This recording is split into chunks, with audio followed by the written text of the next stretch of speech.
What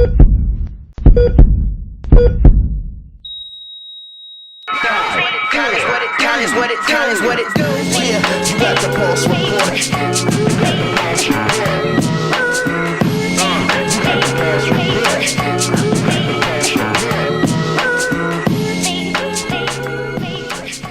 Welcome to the Pulse Report, man. Episode 5. First and foremost, man, let me issue out an apology, man, to my listeners. I didn't have an episode for you guys last week, but that's because my co-host, he was celebrating a birthday, man. So shout out to Josh, the Joker one, man. Happy birthday, man, and hope you still celebrating, man. We can't wait to have you back.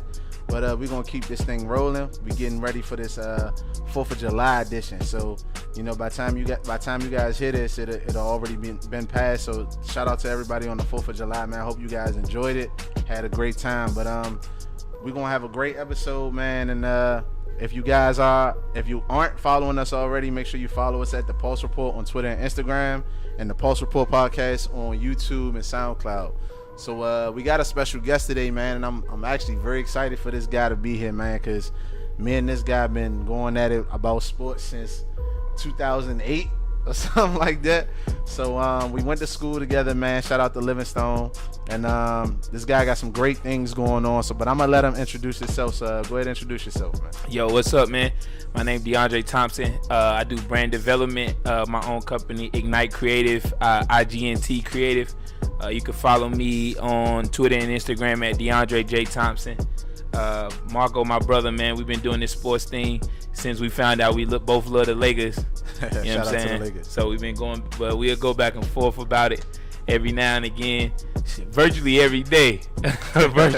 virtually every day. One of the only people that I respect. I don't really talk sports with too many people because not enough people know it the way I do. Absolutely. So, man, definitely, man, make sure y'all follow him, man, and pay attention because that brand is coming up, man. You will, if you don't know him now, you will know him later. Just, you know what I'm saying? Just try to be one of the people that say you know him before he got too big for you. I'm telling you now. Actually, we gonna be working with him. You know, we got some things coming, man. The guys, he's really good at what he do. So, you know, if you're interested in expanding your brand or building a brand, definitely make sure you reach out to him, and I'll make sure I include all of his branding, social media, and everything in the description, so you guys make sure you check it out. But we're gonna go ahead and get started with episode 5. So TPR, here we go. So Dre, I don't know if you've been paying attention, man, but I need to go to the court and work on my game because people are getting paid out here. The bag is getting secured in the NBA right now, and I don't know what's going on, but somebody got to explain to me. I'm still out here trying to pay my student loans, which is $79,000. If anybody want to help out with that, please be sure to hit me up. But JJ Redick just got a contract for $23 million for 1 year. Now let's talk about that. $23 million for 1 year. That's a bag, man. I mean, he a sharpshooter. Don't get me wrong. Yeah, like JJ Redick, a bag though. Jordan, for 1 Jordan year at the ceiling made 31.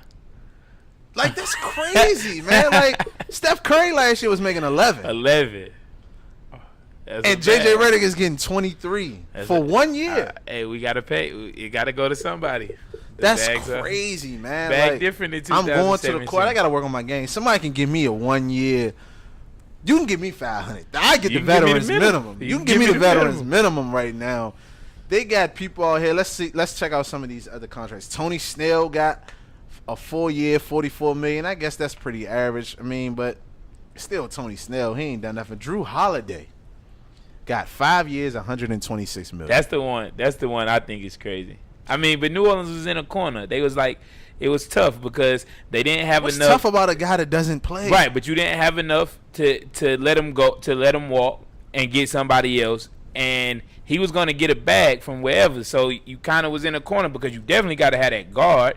You definitely got to have a lead guard in that offense. So now you might just try to move it. Like, I don't know, man. I can't have Drew Holiday sitting on $126 million, even if I feel like I need a guard, because let's face facts. The Pelicans aren't going anywhere soon. So if I'm going to give you 5 years of money to lock you down for a player that's injury prone and hasn't really had a phenomenal year in who knows how many years, I'm not locking you down for $126 million. I'm holding on to that until I could give somebody that's a little bit more worth it. I mean, a lot of these guys, free agency just started the other night. A lot of these guys haven't even had the opportunity to weigh their options. So I'm taking my chances on a Drew Holiday. I mean, Michael Carter Williams got a year in Charlotte for $2 million. 1 year. I would have had to tell Drew, listen, man, I offer you this 1 to 2 year deal. Jeff Teague was out there. I mean, it was Patty Mills was out there. There's a lot of people that, you know, you could have just gave some bread to if you were just trying to pay some money. But 126? I think one, like, we don't give enough of these teams credit for being stupid. Like the Clippers, like Chris Paul leave, you only got DeAndre under contract for 1 more year. You got a bunch of assets that are like trade pieces in that Chris Paul deal. Like, those aren't like build a team around pieces, and then you give Blake 5 years. Like, you max out because you lost Chris Paul, and I don't think that's a good idea because one, you give Blake 5 years in a year that he's not going to start the season until December. So you give 5 years. That was crazy. You give 5 years max money to a guy that's going to give you 58 to 65 games this season.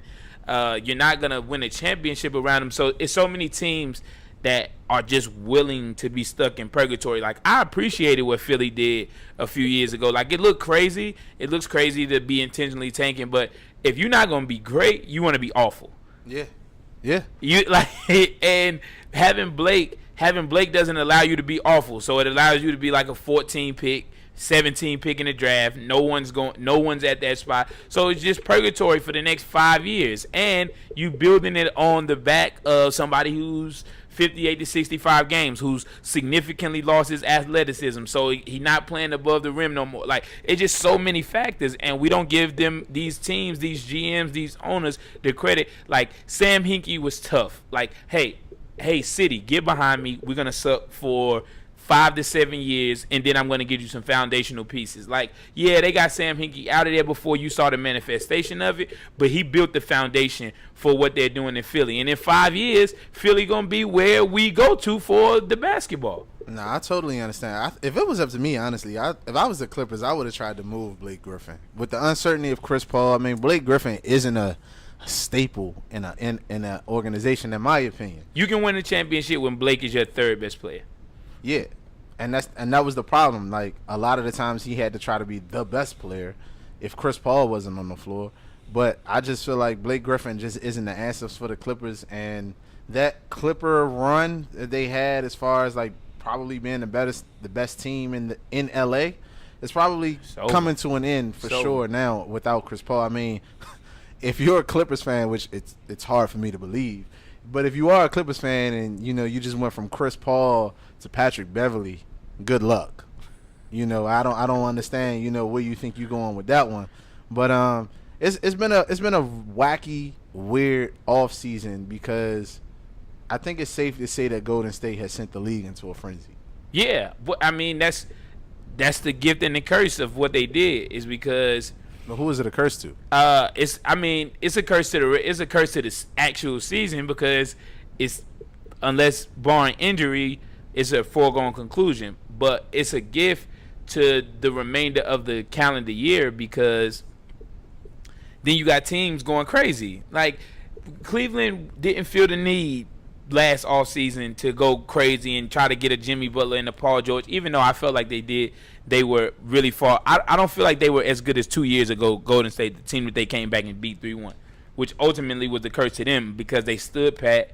They didn't add anybody. They didn't get any better, any significantly better. And they got smoked. We saw what happened. They should have got swept. They should have actually gotten swept. And so now you put your back against the wall, and the whole league's backs are against the wall, unless you're Philly, where the core of our team is not going to be ready to win a championship until after Golden State's window. And so you good if you Philly, because 3-4 years from now, when Golden State's run is finally over, that's when your team is going to be prepared to compete. But everybody else is in this thing to try to compete now. I appreciate what Houston did. I wish they would have had the assets to get a Paul George, because I feel like they would have gave Golden State 6 or 7 games if you could have added Paul George to that mix. With just Chris Paul and James Harden, I still think you lose very fast. But you might go to the Western Conference Finals. So Chris Paul will get his first trip. Well, they will probably have to to the conference finish finals. in the 2 seed because honestly, I'm just an avid believer in Greg Popovich. I just think Greg Popovich is almost like the Bill Belichick of the NBA in a sense that he takes pieces that people probably don't use as well, and he makes them great together. Like, they're not great individually, but in that system, they're pretty great. So I think, like, right now, I tweeted it. I said, Houston went from 3rd in the West to 3rd in the West. Like, they didn't. I mean, they got better, in a sense of personnel, but in comparison to the competition, like right now, I'm still not taking Houston over San Antonio. Because Kawhi Leonard can completely neutralize James Harden as far as what he brings to the game. Like, he might still go for 25 or 30, but there's going to be a volume shooter, a lot of turnovers. And Chris Paul is the better game manager, and I talked about this on Twitter too. I'm uncertain of how that translates to James Harden playing off the ball and being able to be that type of superstar, because like you said it, we haven't really seen James Harden in this role since he's been James Harden, the superstar. Oh, yeah, well, shout out to Amin Elhassan for this, because whenever you make the decision, the reason that I feel like it'll work is, one, because I think that Mike D'Antoni's offense is perfectly built for those two games to play together, right? James Harden will be in this system Joe Johnson in Phoenix on steroids, where he can backdoor cut, get wide open threes, and what Joe couldn't do is play on the ball. So I think that Chris and James Harden will play together probably 16 to 18 minutes a game. To 16 to 20 minutes a game, they'll actually be in the game together. So, one, I think James Harden was super gassed down the stretch of the season. Wait, out of 48 minutes? Yeah. 16? Yes, about 20. About 20 minutes a game, they'll be actually on the floor together. And because I think that. So how many minutes is Chris Paul playing? I think that they're playing 32 to 36 minutes this year, because it's about playoff preservation. I think that they'll be a top 3 seed, because I just don't see anybody other than Golden State and San Antonio that's in a position to come and take it from them, because the Clippers just got worse. Minnesota's good, but it's going to take a year for them. Minnesota's probably going to be the AC. Right. It's going to, like, Portland isn't any better. Yeah. The Grizzlies aren't any better. They're worse. Right. Like, so all of the teams that were there aren't going to be there. So even though the West got better, I still think it's not great. The league is not deep. So there'll still be a top 3 seed. So now you get to play James Harden instead of having the most minutes played in the last 2 seasons. He'll be able to come down to 38, 40 minutes a game. And so when he's only playing 40, they play 20 to 22 minutes a game together. Like, he'll be able to play on, and I think Chris Paul is underrated at playing off the ball and being a spot up shooter. He's a 37% shooter for his career. I mean, to me, he's still the best pure point guard in the game. Absolutely. That's just my personal opinion. But I don't know. I mean, I'm excited to see Chris Paul in a better situation. Because I've always been a fan of Chris Paul, but I do think they'll be good enough to be the 3rd team in the West, but I don't know how good they'll be in the playoffs, because I feel like they'll probably play a game that, for a good defense, a good defensive-minded coach, that they'll be able to contain, because Chris Paul isn't the old Chris Paul. He's still great, but he isn't the old Chris Paul. Yeah, he's not New Orleans Chris Paul. When you can key in on, like I said, if you can key in on a James Harden and make Chris Paul have to make those plays with. But I think it's better when you play a Kawhi Leonard, because, like, statistically, Kawhi Leonard guarding off ball is, like, significantly a worse defender because of the style in which he plays defense. Like, he's super aggressive. And so, like, a crafty guy, like, one, James Harden and Chris Paul are probably 2 of the 5 smartest players in the league. And I mean, I kind of agree with you. Yeah, I must say I agree with you, but it's just like James Harden, he just gets away with too much. But I understand it's smart because he know he can get away with it. Exactly. And so, like, it's gonna, like, yeah, Kawhi Leonard could absolutely take James Harden out of the game when he's on the ball.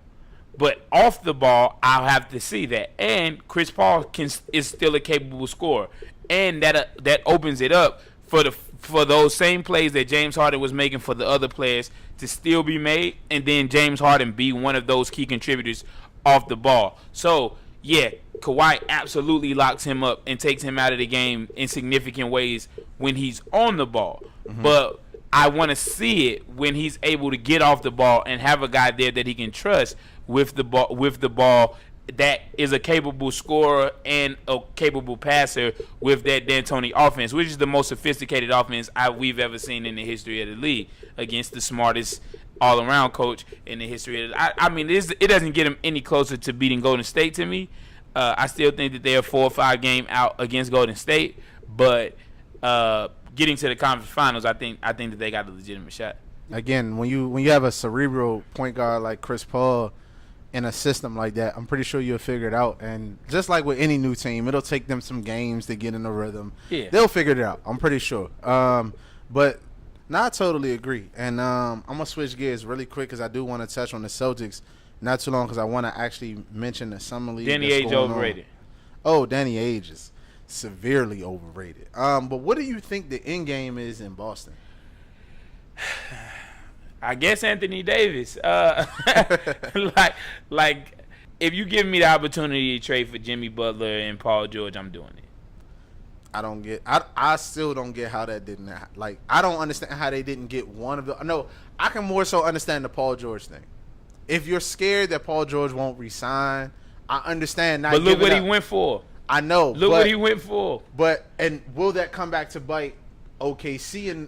But you got, especially when you're in the position that Boston is in, where you are the number 1 seed and you're a contender, and Cleveland didn't get any better, and Isaiah was hurt for the series, so you might have could have won one more game. If you add Jimmy Butler and Paul George to that next season, you could potentially win that series. I don't understand it. I really don't. And because look at what I'm just thinking about what those guys went for. Like, if they would have went for Halls, I would have been like, okay, I understand it. They're not worth what they got traded for. They're not worth the thing that actually got. You know what I'm saying? But Zach LaVine, Chris Dunn, and the 7 pick, and you got the 16 in return. Like, you had assets better than that. Way back. I mean, you could have given up the 3, and you could have given up the 3 and Terry Rozier and got Jimmy Butler, and then. And I heard that was like a deal breaker. That they asked for Terry Rozier, and they was like, nah. We're like, not gonna do why? Like, Jimmy Butler's a 27-year-old top 12 player in the league.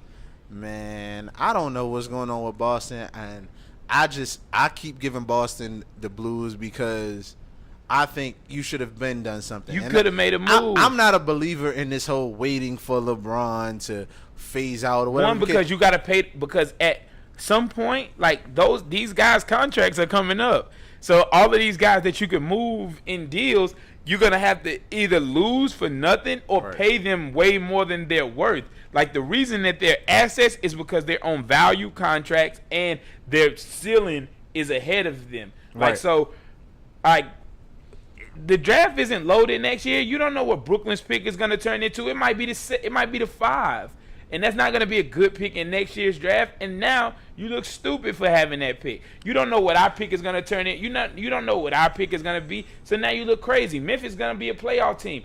You got all of these. You have all of these assets that ultimately turn into nothing, or just stockpiling of assets. It's just like you're a hoarder. Because you've had so many opportunities. Danny Ainge is definitely a hoarder at this point. Because, like I said, I don't understand how you haven't made a deal for any of these players with the assets that you have and that you continuously keep getting, but you're not using.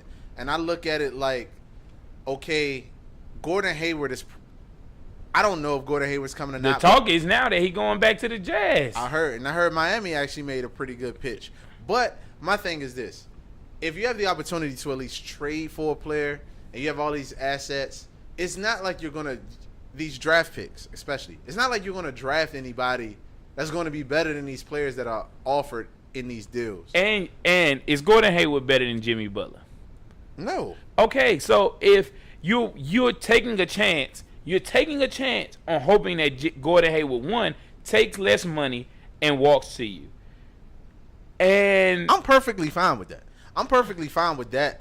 But I'm more so upset with the fact that the people that you could trade for, like Gordon Hayward, is dealing with free agency. We're talking strictly trades. When you have the opportunity to grab a Jimmy Butler and he was on a Bulls team that was desperate to get whatever they could get for Jimmy Butler if he was going to leave. If you give them that first pick, or this was before Philly traded up, but if you give them that first pick, hell, if you even give them that third pick and a player or two or something like that, Jimmy Butler comes to you. And you're better. Way better.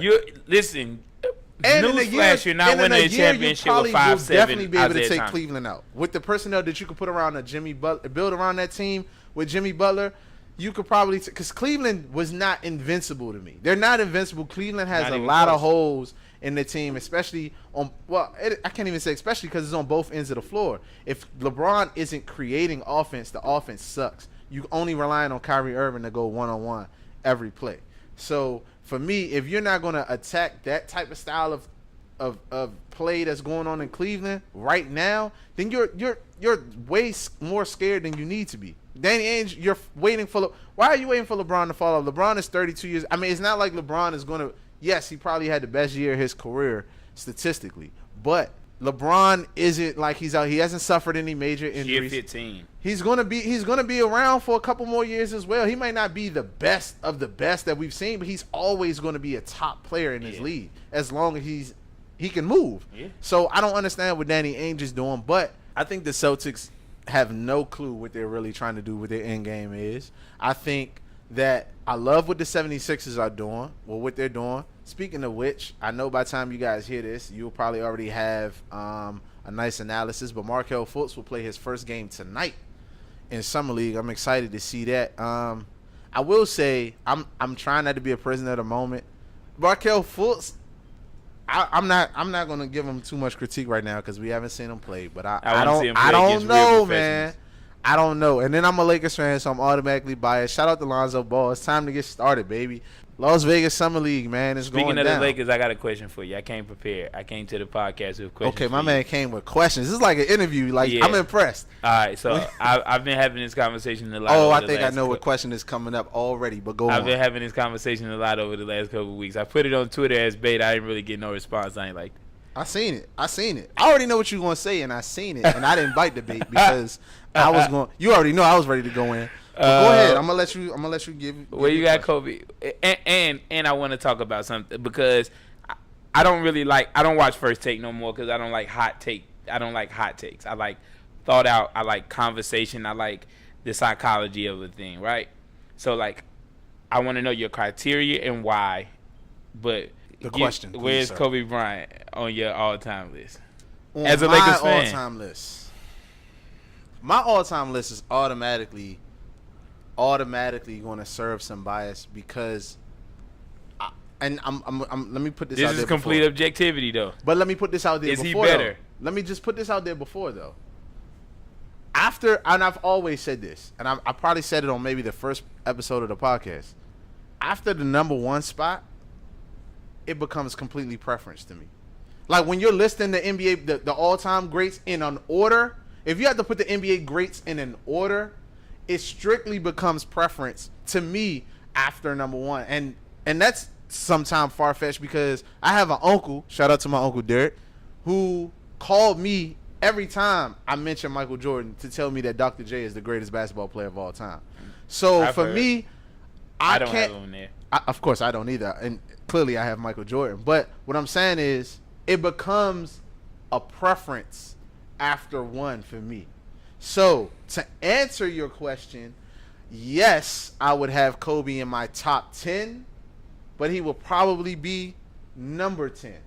Now, I heard you say you like well thought out things, and it's kind of put me on the spot because so then you can lay out. I can't give you the other 9 in an order right now. Okay, well I can't, and I've thought about it, but I also like develop a criteria of why I think about these things in that way, opposed to, and that's what allows me to not just do it on my preference. Like Mike isn't the best to me because of 6 for 6. 6 for 6 is just a piece of why Mike is the best.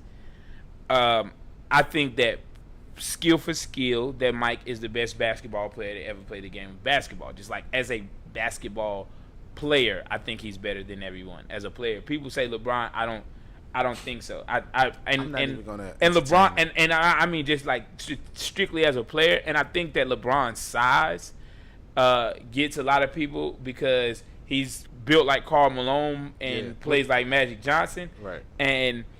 But Mike did a lot of those same things, and the reason that you see LeBron breaking these records is because Mike only played 14 years. Yo, I'm sorry. And one of those years he had a broken foot and only played 13 regular season games. I wanna stop you for just 30 seconds. I just need 30 seconds of your time because I've been preaching this, and it sounds like I've been talking to a brick wall to a lot of people that at this point LeBron has played more games, more playoff minutes, the whole nine, way more than Michael Jordan, and he's still chasing Michael Jordan. So that should say enough to a lot of the spectators who say, oh, LeBron is this and LeBron. And I don't take anything. I do believe when it's all said and done, LeBron will be one of the greatest basketball players to ever play. Yeah. He's already one of the greatest to ever play. He's but insane. to me, you never give people that edge until they're out of the game. Yeah, Like, I don't talk about. Yeah, I don't. Yeah.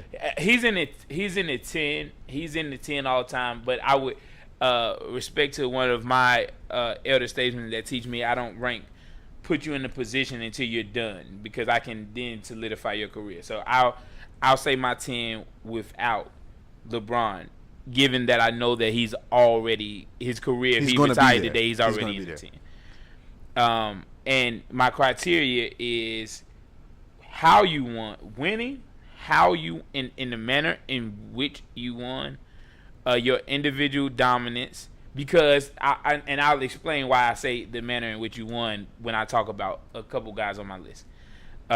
Your individual dominance and how long you were singularly dominant.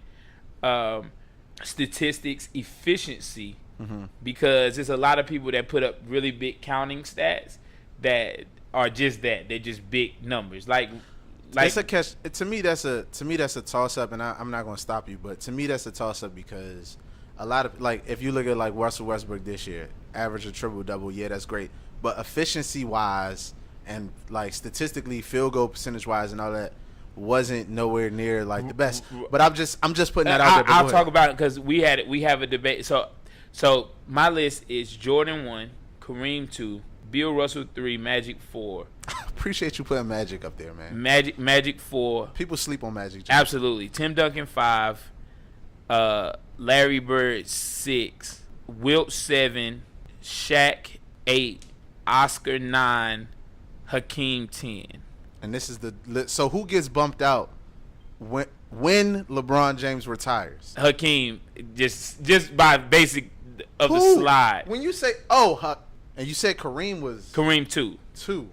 I'm okay with that list because Kareem can arguably be 1. Like no. Kareem is the one player. I've been saying that for years. Kareem is the one player in NBA history that if you say he's 1. Like, the thing I know between us is that we go beyond the surface. Exactly. Like a lot of people, they take things at face value. They like guards. They take things at face value, and I had this argument on Facebook about a lot of people because for me, I've only been able to probably put together my top 2, honestly, and my top 2 is Michael Jordan, Magic. And the reason that's the part of why I say like how you won is why my list shakes out is because the reason that like people talk about like people value Kobe's 5 rings, right? And I do too. Like they're valuable. You still won 5 championships.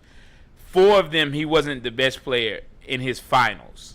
In the NBA finals he wasn't the best player for 4 of them, and 1 of them they played the Orlando Magic. So like Pau Gasol was better in that second championship against the Celtics. In games, I don't know. I mean, game 7, Kobe was maximum inefficient. Kobe was trash in game 7. Yeah, but I understand you winning the MVP because you're the most important player. But I think now he had the numbers to back it up in the series. Yeah, I get. Lasting impression is my first take on that one because Pau Gasol had a great game. He was the reason that they because they were down big in that game 7. It was clear that he wasn't better than Shaq for 1 through 3. He wasn't. So no, I don't respect anybody that can argue that. But Kobe held his like. Yeah, he balled. For people to say like but 1 through Kobe, 3, I mean, or Shaq carried Kobe, like that was never the case. But I say this in 1 through 3, Kobe averaged 28 points a game one season. Absolutely. While having Shaq. In 1 through 3, how many players, how many two guards in the league could I have implemented in the Kobe role and still won those 3 championships? Could I have put Tracy McGrady there and won that championship? But Tracy McGrady was a small forward. Okay, I mean just wing players. I'm just going by what you said. But Tracy McGrady was phenomenal. Absolutely. Could I have put Vince Carter there and won 3 championships? I don't know. Like, to me, Kobe is a better shooter than Vince Carter. Yeah. And like Vince Carter became a better shooter later on in his career. At that time, I'm not sure. I'm just asking. I would say no. Okay. If I'm but Tracy McGrady, I could have won a championship. Absolutely. But Tracy McGrady is by far, he was one of the best players in the league, if not the best player. I'm trying to think during a certain period of time. I think that like is where the list probably stops. So it's like 2 guys arguably that I could put in that role, right? So like Cousins at that. And so like that's how I feel about Magic. Is people talk about 5 championships, 5 for 9. All 5. I don't think he was better than Kareem, but for 1 of those rings. I disagree, but go on. Like, even though we all think about the year where he checked in at 5 positions and he had that was his rookie year, right? But Kareem got you to Game 7, and I can't undervalue games. It's the same thing that you like. But Magic revolutionized the game from that position, absolutely, from that size. Like, people are, again, and I mentioned prisoner of the moment. We are in awe of LeBron James, and I take nothing away from LeBron James because he is, to me, a Magic 2.0. Mm-hmm. But the 1.0, the first version, was what all people in the beginning. And people forgot, it opened the Magic is the all-time leader in assists per game. Like, people forget that. And Magic could go get 25 a game. I think I didn't really have a jump shot. I don't mind anyone who has Magic at 2. I don't mind it at all because of his strictly preference after 1, man. Right. But I mean, because I'm gonna be real, I think that anyone who says Kareem, Mike, Bill Russell, greatest player of all time, I don't argue with it. I argue with Magic because I feel like he was the second best player on his team for a period, a stretch of time that is the reason why you say he's the GOAT, right? And again, I disagree. I think Magic became the guy in about 2 years, honestly. Like, but even he talks about like Kareem, it was their 3rd or 4th ring. People forget that Kareem was around for a while before Magic got there. He had a championship. Kareem was on the latter half of his career. And I'm not taking away from Kareem because I've taken Kareem in my top 5 too. I just don't know where to put my 5. But Magic, 6 rings, 6 like MVPs. I said, Magic revolutionized the game. And Magic took from he took things like the hook from Kareem and he amplified it and put it in his game to make his game more deadly. And I think that you have to consider how Magic was the league at one point. Like, Magic was the Showtime. His impact is crazy. I think he was like one of the first people who got like one of those crazy contracts. Like the Lakers signed him for like 10 years. 25 million. Yeah, like it was crazy. A crazy like lifetime contract. Like Magic changed the game. He was the face of the game for a while. Yeah, him and Bird took the league all tape delay. Exactly. And I mean, just like I said, much of that is the credit to being in a great position with Kareem and all of that. But like you said, Magic come in, he wins a championship. Like Magic won a high school championship, followed by an NCAA championship the next year, followed by an NBA championship the following year. Like Magic was that guy. Again, I don't have any beef. I just think like if you say Bill Russell is the greatest of all time, I totally get it. If you say Kareem is the greatest of all time, I totally get it, because he won a championship against those Bill in that era where he had nothing. It wasn't when he had Oscar Robertson.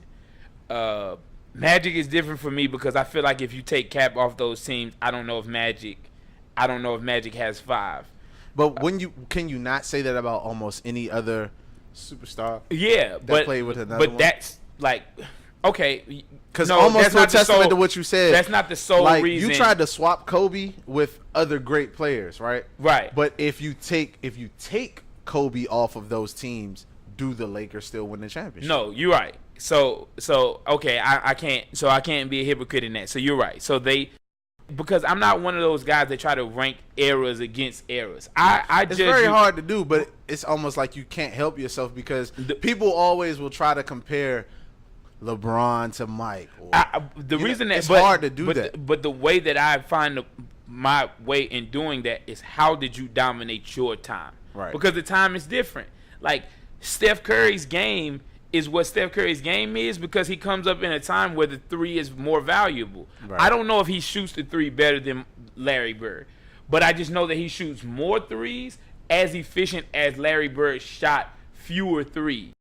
I think he shoots. And I do too, but I'm just saying if Michael Jordan was playing in an era where you shot a lot of threes, I think that Michael Jordan would have worked on his three more, and he would have been a better three-point shooter. Absolutely. And like that's what I'm saying. And so like I can't cross-reference eras because people don't understand how athletic the guys in the 50s and 60s were because we only reference it to the athleticism of today.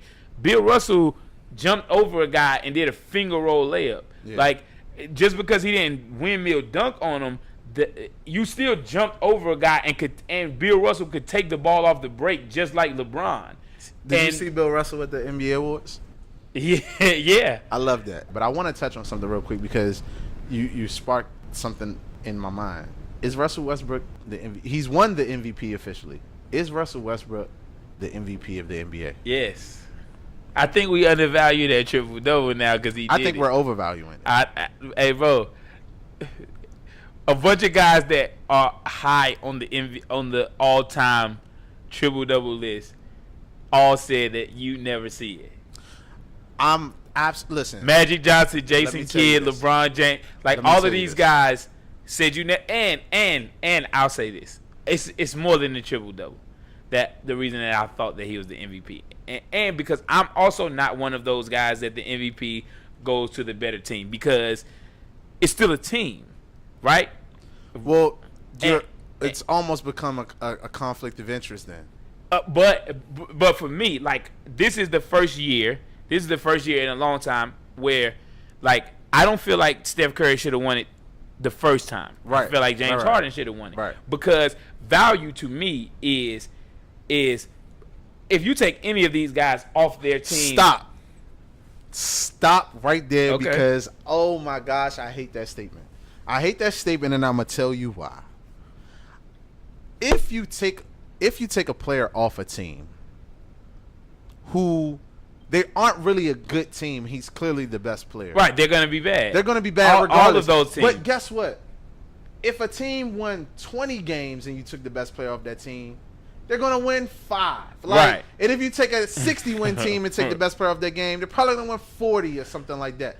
That doesn't add to the MVP discussion. That's not it. Let me just kick to you my point, and I'll give you an opportunity to get a rebuttal in. But James Harden was 2 rebounds away from a triple-double as well. Absolutely. And this is why I say they're overselling the triple-double thing. Because he didn't average a triple-double and was crazy in every statistical category.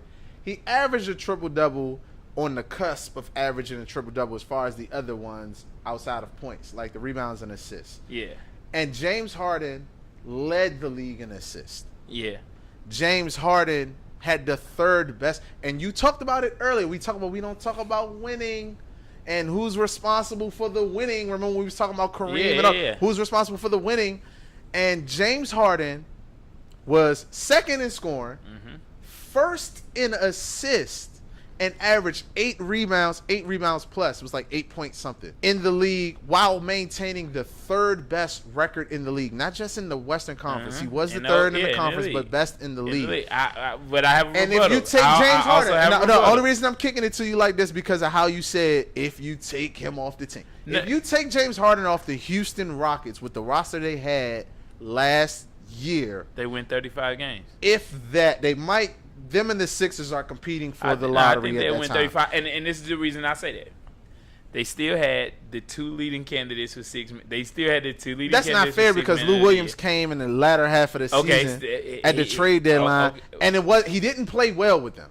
He did not. the 3-point record in his first game with him. Go look at the numbers. He did not play well with them. Okay, this year. Eric Gordon, who did win, who's really a starter. I mean, but he won six man of the year.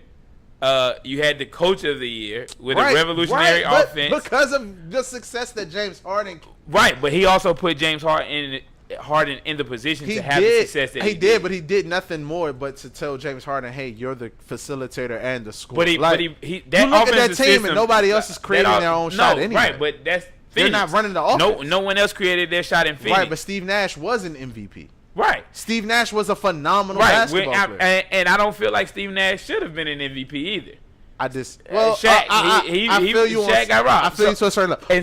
But hold on, James Harden did all of this with all of this winning, and the separation is literally 2 rebounds if it comes down to it. Because guess what? He also shot the ball better than Russell It's not Westbrook. barely. Like, did he shoot the ball better than him? Hey, bro, it's like 43 and 44%. If you want to use the word It's barely, like 43 or 44%. y'all hear me clapping my hands? That's when you know somebody's serious. If you want to talk about barely, what's the difference between 8 rebounds and what's 8.6 rebounds and 10 rebounds? I'm going to tell you, it's the same reason that people say that Oscar Robertson only averaged a triple-double for one season, when really there were years where he averaged 9.6, 9.9. And that's not a triple-double, right? Exactly. So James Harden didn't average a triple-double. I'm not saying he averaged a triple-double. Like, what I'm saying is the difference between the two is not, so that's not the reason for me. For me, he was the 6th seed, bro. Hey, bro, the triple double for me is not the reason that Russell Westbrook was the MVP. It's not solely the reason. How much of a percentage? Let's rank it. Let's rank it. How much of the percentage of him averaging the triple double was the reason why you gave him the MVP? 40. Wow. So majority of the reason he won MVP has nothing to do with the triple double, right? So now we take the triple double. No, you said 40. I'm gonna take the triple. Yeah, 40%. You said 40. So now let's take that out of the situation. Okay. Let's take that out of the equation. Okay. Why is Russell Westbrook your MVP? And when you can't mention triple double? Because in 2017, that is the worst constructed playoff team possible, and for him to, and with a pedestrian coach that couldn't help him to be any better, or to help that team to be any better, other than put the ball in his hands and allow him to go, not build a system around his skill set, just give him the ball. He did absolutely everything. Like I feel like Houston, let me say this. I'm splitting hairs when I make my decision. Like, I hate when you choose one thing over another. It's like you're really like completely degrading the other thing. Well, it's 10 to 9.8. Like, I'm not mad if James Harden wins that MVP because it was that close. He's owed that MVP, man. But I'm not a lifetime achievement guy. I'm not a lifetime achievement guy. I got you. I just feel like success wasn't really it wasn't about. It was literally Russell Westbrook averaged 10 assists with a team that doesn't hit a shot. But we're talking about a player that can get in the lane willingly, though. It was easy for him to get 10 assists. Hey, the worst team in the league with him off the floor. Like, not just a bad team, the worst team in the league. I understand that. And let me put it in better context. If you want to say who's the most valuable player to his team, Russell Westbrook. And that makes you the most valuable player in the league. The most valuable player in the league is LeBron James. Well, I understand how you say that. I understand how you say that. But we're talking about for a season, though. Simply, he was the most valuable player in the league last year. Nah. Listen, man. James Harden should have been the MVP. I feel like no one would have been mad. And I don't even like James Harden. I feel like no one would have been mad at James Harden not winning MVP if he would have won it again over Steph. No, because all right, so let's take records, right? Let's take records, stuff that's never been done before. It hasn't been done in so many years, right? The triple-double never been done, or haven't been done since Oscar Robertson. James Harden was the first player in NBA history to score 2,000 points and assist on 2,000 points in the same season. Mm-hmm. That is phenomenal. He had the ball in his hands, the second most in the history of the league. And Russell Westbrook this year probably neck and neck. Like those are the type like. And he's in a system. And he's in a system that helps him to assist on 2,000. I mean, but that's taken away from what he's doing. No, but because for that fact, then you can say that. Because I'll give you another example of why. Because if that's the case, then Tim Duncan, not Tim Duncan, because he was in a great system. And I can agree. Like, I'll give you an example of why I say that those things matter and we don't give it enough credit. Right? The Spurs have the best shooting coach in the history of the league. Like, you look at so many guys that go to the Spurs as bad shooters, that go to the Spurs as bad shooters and leave 35 to 40% three-point shooters.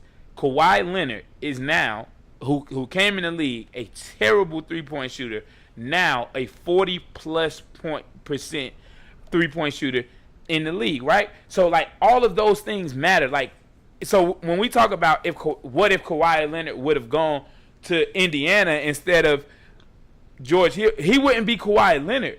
Like, James Harden wouldn't have had the season that he had if not for Mike D'Antoni. So I do have to take, like, I feel like James Harden had much more in place to assist him being great than Russell Westbrook. I agree with you, man, and I'm not taking anything away from his greatness. Again, that's the edge that I don't believe in faulting a guy for having a better team. Like that's what it comes down to. James Harden had better pieces. He had better help, and I'm not denying. And it showed. I mean, he had more assists. How many they won? They won 6 more games. They won 6 or 8 more games. I don't know. I could tell you. Matter of fact, the record for the Thunder was 47-35. The Rockets were 55-27. So that's 8. 8 more games. I feel like, but that's big. I mean, it's a lot. It's a lot. But that's the part that I give. Like all 46 of those wins, I give to Russell Westbrook.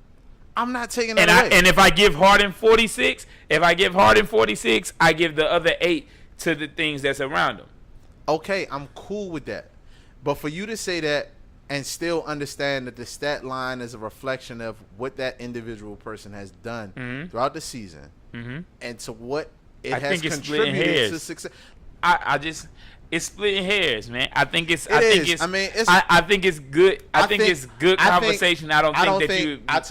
It's if no Russell right or Westbrook wrong. would have averaged 9 rebounds or 9 assists, James Harden wins the MVP. You're probably right. The triple double thing put him over the top. Hey, bro, that means a lot. Man. It's historical. I'm proud of Russell. Hey, bro, I like Russell Westbrook because I love his mentality. I like a dog. Like he's a dog on the court. I love that about him. I just felt like he didn't win the MVP this year. But I ain't gonna be the dead horse, man. Shout out to Russell Westbrook, man. Congratulations. Thank you. This is the first time like I heard you say that. Who? Hold on, wait. You've been on By a the Harden way, campaign. I do not like James Harden. I don't like James Harden. After you said he wasn't gonna be good whenever he left. I did say that. Hold on. By the way, let me tell y'all what he's alluding to. So when James Harden got traded, no, he didn't get traded. Yeah, he got traded. Or did he sign? He got traded. So when he got traded to Houston, I was one of those guys who said, "Yes, he's not gonna. He's probably averaged maybe 20 at best." That was me. And one thing about me, I am never afraid to say that I was wrong about something. Listen, man. If I was right about everything, man, listen, I'd be rich. Okay, if I was right about everything, I'd play the lottery every week.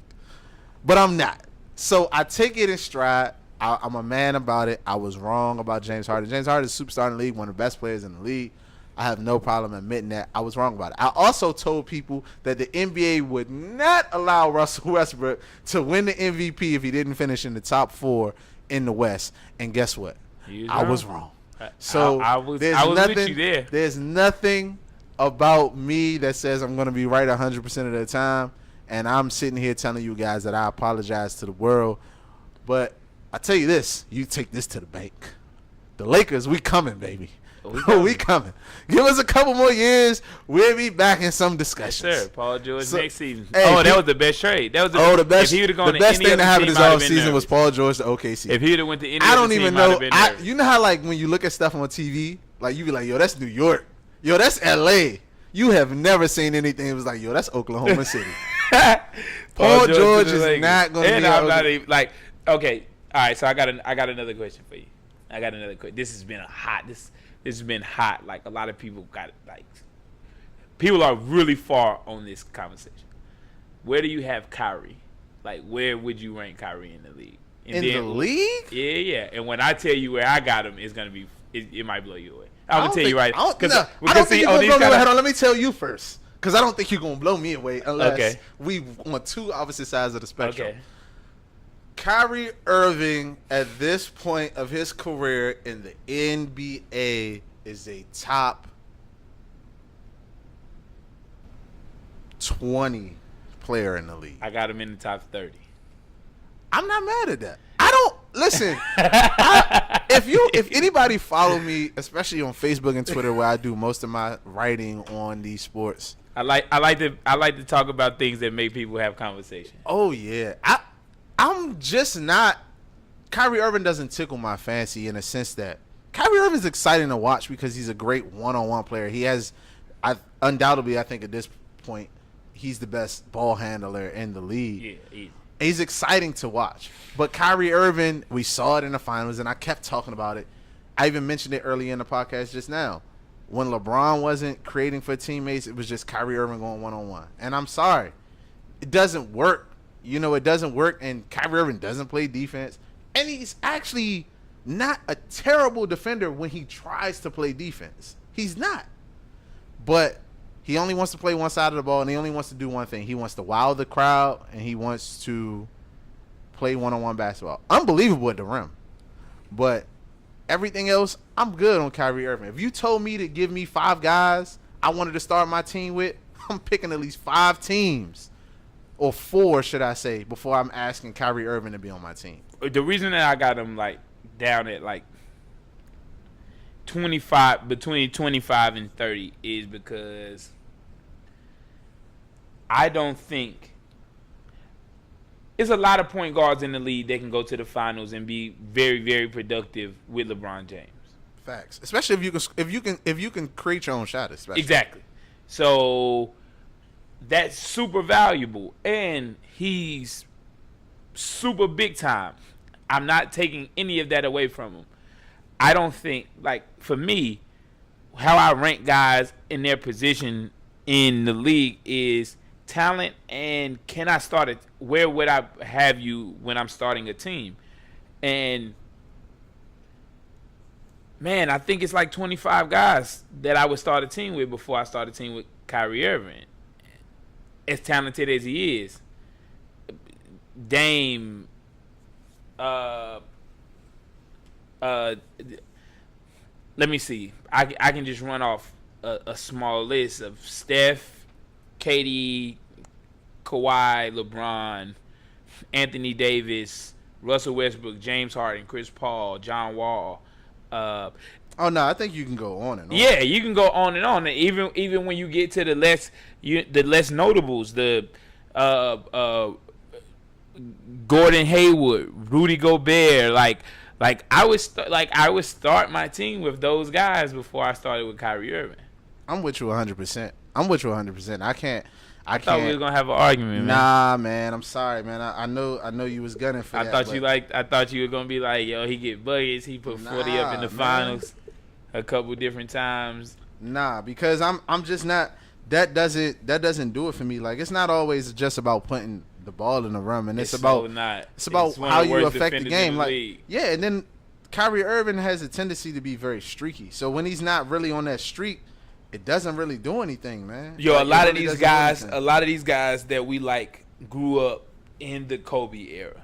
Right. And Kobe was very streaky. Yeah. Kobe, but the thing was, Kobe just had the ability to do it unbelievable streaks. It wasn't. Yeah, it wasn't like in not the game every other streaks. night. Yeah. It was game streaks, 8 and 9 games. I think he went over 50 for 9 games or something like that. Like, those are the type of streaks that Kobe put up. But I just think, I'm with you on that. But I have another question for you, and then we're gonna wrap it up. Okay. Who's better?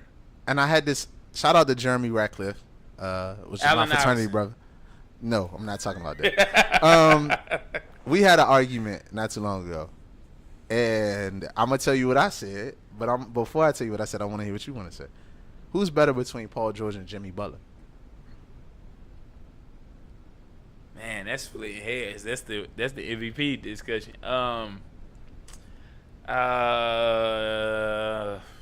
And tell me why. And we're gonna keep it short because we're gonna wrap it up. I don't. Man, that's what they were. I think they write it. I think they write on the same line. You have to pick one. I take Paul George because I think he can. I think he can create a bucket easier. I think he can score better. So let me tell you what I think. Because they're so close. I'm gonna tell you what I think. I thought we was gonna argue.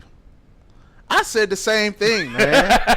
I was arguing with Jeremy, and he for the life of him, he was telling me how much better Jimmy Butler is, and I'm like, can't think that he's much better than I don't Paul think George. so, man. I really don't. I mean, if you want to say he's maybe a better defender, I don't even know if you can necessarily say that because I think he plays defense. But I think that if I ask Paul George to go be a lockdown defender, I think I can. He absolutely. Can. I've seen him. Yeah, we've seen it plenty of times. Yeah. Man, that's what. I hate when I get into long arguments about the 12 and 13 best player, or the 1 and 2. The gap, except at the 1 and 2, the gap between 4 and 5 isn't that great. It's not like Paul George. If Paul George and wherever you got Paul George and Jimmy Butler rate, it's right beside each other. Like when you say Paul George, Jimmy. If you got Paul George first, Jimmy Butler is the next name on the list. It's not a gulf in between those guys. Jimmy Butler put up better numbers this year, and he played better this year. So Jimmy Butler this year. But if you ask me who I would rather have on my team. Man, I don't know. Either one. But I would just go Paul George because I think that I can get more points. So I watched him drop 50 and then have 6 the next game. So I'm not rocking with Jimmy Butler. I'm sorry. So he'll have you know what I'm saying? It's so tight. It's so tight. I don't know. That's a good argument, man. Well, man, listen, man. We're gonna go ahead and wrap it up, man. But I definitely appreciate you coming, man. And I wish we could definitely have you on more often, but we'll figure it out. You know what I'm saying? That's hopefully. One quick question, since I know you like boxing: Triple G or Canelo? Oh, I'm taking Triple G all the way. I can't. At this point, it's the Brady syndrome for me. I'm so biased with Triple G now. Nothing else makes sense. But I just think Triple G's the bigger fighter. Canelo's the more skilled fighter. But I don't know if Canelo been in the ring with a guy that can hit like that yet. Yeah. So who you taking? I think I'm gonna take Triple G too. A lot of me is wanting to take Canelo because I don't know if Triple G ever been hit like that. And so I want to see if he can stand in there for them punches for a long time. But I don't like Canelo's last fight. But I also didn't like Triple G's last fight. Me either, but he fought a better fighter. He did. Neither one of them have been fighting like the greatest of the bunch. Right. But Canelo's definitely had like the sweeter ride. I think. Yeah, that's not a fight at all.